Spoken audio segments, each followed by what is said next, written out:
أعوذ بالله من الشيطان الرجيم. بسم الله الرحمن الرحيم. يا أيها المزمل قم الليل إلا قليلا نصفه أو انقص منه قليلا أو زد عليه ورتل القرآن ترتيلا إنا سنلقي عليك قولا ثقيلا إن ناشئة الليل هي أشد وطئا وأقوم قيلا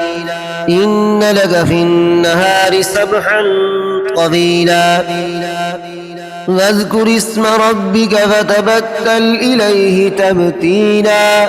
رب المشرق والمغرب لا إله إلا هو فاتخذه وكيلا واصبر على ما يقولون واهجرهم هجرا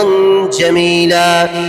وذرني والمكذبين أولي النعمة ومهلهم قليلا إن لدينا أنكالا وجحيما وطعاما ذا غصة وعذابا أليما يوم ترجف الأرض والجبال وكانت الجبال كثيبا مهيلا إنا أرسلنا إليكم رسولا شاهدا عليكم كما أرسلنا إلى فرعون رسولا فعصى فرعون الرسول فأخذناه أخذا وبيلا فكيف تتقون إن كفرتم يوما يجعل البلدان شيبا السماء منفطر به كان وعده مفعولا إن هذه تذكرة فمن شاء اتخذ إلى ربه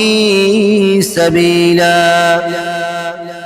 إن ربك يعلم أنك تقوم أدنى من ثلثي الليل ونصفه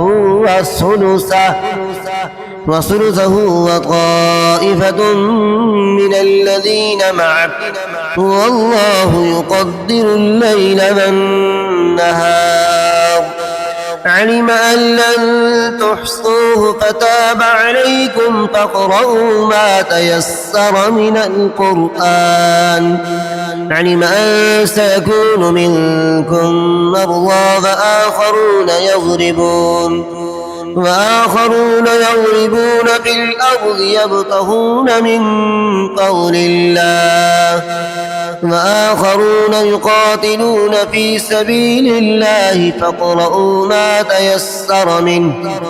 وأقيموا الصلاة وآتوا الزكاة وأقرضوا الله قرضا حسنا وما تقدموا لأنفسكم من خير تجدوه عند الله وما تقدموا لأنفسكم من خير تجدوه عند الله هو خيرا وأعظم أجرا واستغفروا الله